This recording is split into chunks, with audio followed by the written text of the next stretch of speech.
Hi, everybody. Thanks for joining us. I'm Jeanette Woodburn, pronouns she, her, and I'm a senior marketing operations manager here at Iterable. I actually get the pleasure of running Iterable at Iterable, which means I am using our product pretty much every day. So, for those of you just joining us and maybe less familiar, welcome. You're in the right spot. Iterable is an AI powered customer communication platform. We're empowering brands to move beyond campaigns and deliver real time personalized experiences at every key touch point, whether that's email, like we're talking about today, or SMS, in app messages, WhatsApp, and plenty more. By unifying all these channels, Iterable helps you build deeper relationships and drive the meaningful, predictable growth that we're honestly all looking for with our products. We're honored that brands like Wolt, Fabletics, SeatGeek, Box, and many more have chosen to partner with us. So, welcome today to Iterable's live product tour. This is a great chance for you to see our product in action and ask product questions directly to our experts. We do these pretty regularly with a rotating cast of experts in different focus areas. And today we're going to be digging into a key channel, one of my favorites, email. And I won't spoil Charlie's surprise too much, but he's done a great job really bringing through personalization and all the cool things you can do with our product on email. So, as I mentioned very quickly, today we're going to be in the capable hands of Charlie Stromwall, who is a senior solutions consultant here at Iterable. I cannot say enough nice things about our solutions consultants and that entire team, of which Charlie is a great representative. It's a brilliant group of people. They have seen so many different use cases and are fantastic partners when it comes to strategically applying our product's capabilities to whatever you're trying to do.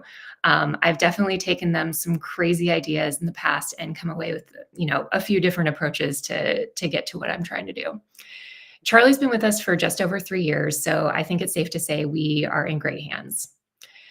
Before I bring him through, just a couple of housekeeping items. So this is taking place today on Zuddle. And just to answer the perennial webinar question, yes, we are recording. And we'll be streaming this later on YouTube and LinkedIn, so you can come back and have a listen or a watch if you need to. If you're not already a subscriber, I do recommend giving us a follow in one of those places. You can see when we share new content, join us when we do live events like this, and of course, there's an archive of previous live product tours as well. If you have questions throughout the session, please go ahead and put them in the comments, and then after Charlie is done doing his thing, I'll be back to pop quiz him. So with that, Charlie, do you want to come on through? Hey, Jeanette. Hey, Charlie, welcome. I'm excited to see what you have to show us today. Yeah, I am excited as well. Do you want me to just jump right in? Yeah. Perfect. Well, let me share my screen here. Perfect. And you're looking good, so I'll leave you to it. All right. Well, before we jump right in, we need to look at the big picture here. In a world of information overload, generic content, it just no longer works. Our customers and all of us in the marketing space, frankly, we're overwhelmed with noise. Now, obviously, in an ideal world, each customer only receives a small amount of messages per day that come from their favorite brands and on the channels that they prefer to use. But that ideal marketing state, it's pretty far off from our current reality. Today's customer reality is one riddled with noise. Studies show that on average, we're exposed to over 10,000 ads, 100 emails, and 50 mobile notifications on a daily basis, which is an insane volume. Now, this is then made worse because of the relevance. I'm sure we've all experienced this in our daily lives, but the honest truth is that at all times we're being bombarded with brands who don't understand our actual needs nor intentions, promotions for products and services we're not interested in or even care about, and out of context messages that contradict our actual experiences. And really the key to cutting through that noise is personalization at scale. Now, traditionally, the problem with personalization is that it's time consuming, it's difficult to maintain, and it often leads to static, outdated campaigns. But today I'm going to show you how to automate dynamic content creation, use real-time data for precise targeting, and as a result, dramatically improve your email and message performance. So I want to talk about a few core concepts here. And the first is going to be how to build dynamic content at scale. Dynamic meaning content that changes based on user data and user behavior. We're going to touch on this through utilizing our templating with user profile data, some conditional logic, and even product-specific data like a product catalog. Now, We typically see three core approaches to dynamic content creation, or this individualization that we're all searching for. The first, user profile data, simple hydration of messaging with attributes from the user profile, like bringing in someone's first name, or referencing details about their account, or referencing, in this case, a user's past watch history. We can go a step further with this with more sophisticated use of that data by utilizing conditional logic to dynamically show relevant content based on a customer's specific interests. Next, we can use data feeds, which is typically used to call out to a web service for the most up-to-date type of information. Examples are like what we're seeing now, latest releases of shows or movies, or maybe the latest price of cryptocurrency, or maybe something along the lines of what the weather is like in the area that your customers are in. Lastly, as we really start to get even more sophisticated and really upscale this personalization, we can use our product catalog, where we have personalized recommendations that cross-reference customer data and non-customer specific product data to serve up new content that is timely and relevant. So imagine an e-commerce email. Instead of a generic like new arrivals banner, content could feature products you've recently browsed or that you've indicated an affinity for in the past. Now, the second topic we're going to cover today is the precision and power of real-time segmentation. Real-time meaning exactly that, contrasted with maybe more of a static list-based segmentation that in some legacy platforms could take hours to cut through. It really allows you to target users in the moment of their interest. So maybe it's a user just viewed a specific product page 3 times in the last hour. I want to send them a very special offer via email. Or a user's location has changed. I want to show them a nearby store promotion. Or maybe someone just made a purchase. I want to immediately follow up with a thank you for one, but also recommend some other products that are related to their most recent purchase. So with that, let's jump in. I want to see how these concepts work in action, and I'm going to show you how our platform makes this process really, really simple. So I'm looking at an individual user right now, and really what I want to key in on, in addition to all the wealth of data I already have on them, is their favorite workouts. So we can start looking at this real-time segmentation, just how powerful it is, utilizing type-ahead search and getting from a very broad audience to a very granular one. So if I come to segmentation here, you can see that I have roughly 500,000 users within this demo environment. And I'm going to just start with something simple here. Maybe calling out their favorite workouts. You can see I just type in a few letters, so I can immediately pull up that attribute. I want to make sure that it contains running, for example. So very quickly, we can cut down from over 500,000 to just under 17,000. But if I want to go a step further and get a bit more granular, maybe it's not just running that I care about for a favorite workout. I'm going to duplicate this field and I'm going to change this to yoga. And from that, just over or just under 17,000, I can get down to that one user we were just looking at earlier. Now I could save this as a static list, but I could also save it as more of a dynamic list, meaning living, breathing list. As soon as someone meets this criteria, they're a part of this list, or at some point later on fails to meet that criteria, they fall off.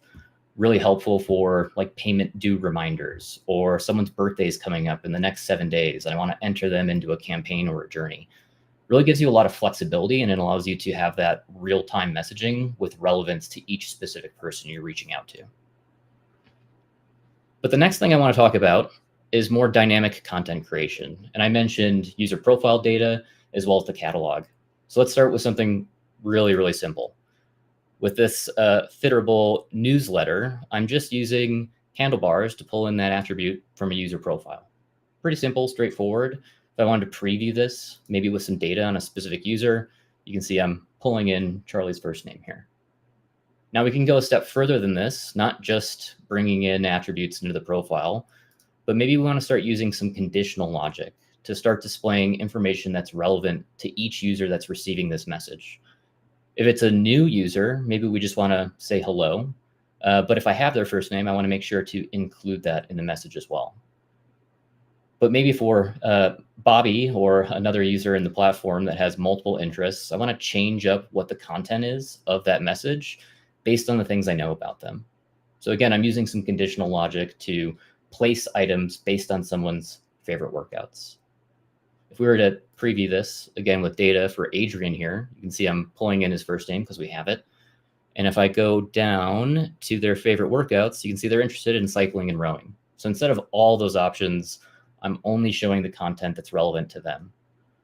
But maybe instead of rowing, it's running, for example. Now, instead of rowing, I'm showing those running products. So the benefit here is you create one template, you can send it out to your entire user base and dynamically have that hydrated with what's relevant to each specific user, which is great. But candidly, like this can get a little cumbersome to create all these fields in here. And especially for e-commerce companies that have hundreds of products, not just 5, 6, or 7. That's where we really start utilizing a product catalog to simplify this template creation process to deliver those real-time and relevant messages to each user. So I've got another template here where instead of all those pieces using conditional logic, I can dynamically call out to that catalog and pull in things that are relevant to each user. Still using user profile attributes to personalize this, but we're going a step further here when I preview this with data for Jonathan, who I know has an interest in meditation and running. I'm calling out to that catalog and pulling in products like running shoes and a fitness watch, but he's also interested in meditation. So I'm pulling in, this incense for him. But dynamically in real time, maybe instead of running, Jonathan here is interested in yoga. So now with a change of an attribute, I can show how this is going to change specifically for Jonathan, showing that yoga blocks in addition to that incense. The real key benefit here is with a very simple template, you can have this hyper personalized or individualized for each user that's actually receiving it. Now, all of this is going to lead to better results, right? This precision leads directly to better performance with higher open rates where content is more relevant, making the subject line more compelling, with higher click-through rates where the content inside is exactly what that user is interested in, but also lower unsubscribe rates because people appreciate a personalized experience and are less likely to feel spammed. That's all what you're going to be getting here by dynamic personalization, not just from email, but across any channel. But then we want to start looking at more best practices like A/B testing in addition to this dynamic content, providing that real, timely, and relevant messaging. So instead of your traditional blast and batch type campaigns, we want to make it based on user behavior. So Iterable here is not just a product company, they also have classes. So if I come over to Iterable's Journey Studio, I can trigger maybe a multi-touch journey based on someone reserving the class. I can then hold them in this journey until that class is ended. And if they have actually attended that, for example, maybe I'm pulling in that personalized recommendation of products to give a little discount to that specific person. But on top of that, we can use things like our AI send time optimization, where we optimize the actual send time of this message to when that person is most apt to actually engage with it. Where I might wake up at 6 in the morning and immediately check my email. Maybe Jeanette is doing it first thing when she gets into the office at 9. We're tracking all that historical behavior on each individual user from an open and click-through rate to serve up that message and make sure that it's hitting their inbox at that time they're most likely to engage with it. Now, one of the benefits of our Journey Builder is we can create A/B experimentation directly within the journey on each specific message tile. So if I want to start playing around with subject lines or pre-header text or the email body or everything all at once, we can use up to 10 different variants and really optimize this message to increase performance. And all that's great for email, but sometimes, like I mentioned before, people want to be messaged across the channel that they most prefer. So we can use another AI tool here, channel optimization, which is available across email push and SMS to send that very specific message across the channel to that person with the end goal of reducing that noise, reducing that inundation of over messaging. So we've covered automating personalization with dynamic content using real-time data for hyper-targeted segmentation, which all leads into these significant gains in your campaign performance. So with that, I'm going to hand it back over here to Jeanette. But if you haven't or you're not currently an Iterable customer, we'd love for you to reach out and we'd love to give you a more in-depth demo as well. Thanks, Charlie. And it's funny, you summoned me just as I was starting to try and at least start an answer to Priyanka, but she had a great question. How can Basically, how can catalog be useful for a B2B SaaS kind of product where you don't necessarily have like a product catalog? Yeah, I mean, there's a lot of things that we can utilize with that. I think about customers like Box, for example. I'm not sure if they're specifically utilizing catalog, but maybe you want to create branding for your business customer out to their end customer. So we can use catalog to dynamically pull in images or copy or even language translations. There's a lot more that we can do with catalog than simple product recommendations. Nice. And Priyanka, I'll throw in a couple use cases I've explored as well. So we actually use it.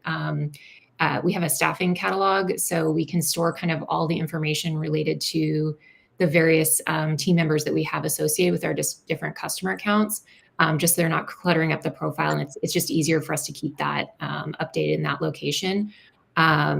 We've also got some product data that we store there as well. So it's one of those things where I think once you start using it, you start finding other ways to use it. So it's really fun to kind of see what our peers are doing in that direction too. I'm also going to throw in kind of my own question too, Charlie, if you don't mind. I'm just curious, how long does it take, would you say it takes to create a template versus some other situations? It's been a while since I have been in Iterable, so Yeah, the time savings might be. not very long, candidly. We actually have 3 different template editors. We have a drag and drop editor, which is what I use all the time with simple blocks of content. We have a WYSIWYG, what you see is what you get, a little bit more HTML, kind of like middle of the road type use cases, still have the capability to pull in blocks of content. And then for those power users that are coding everything in maybe HTML, we also have a side-by-side editor. With a drag and drop editor, I can make a really nice template in 5-10 minutes. It's pretty straightforward. Nice.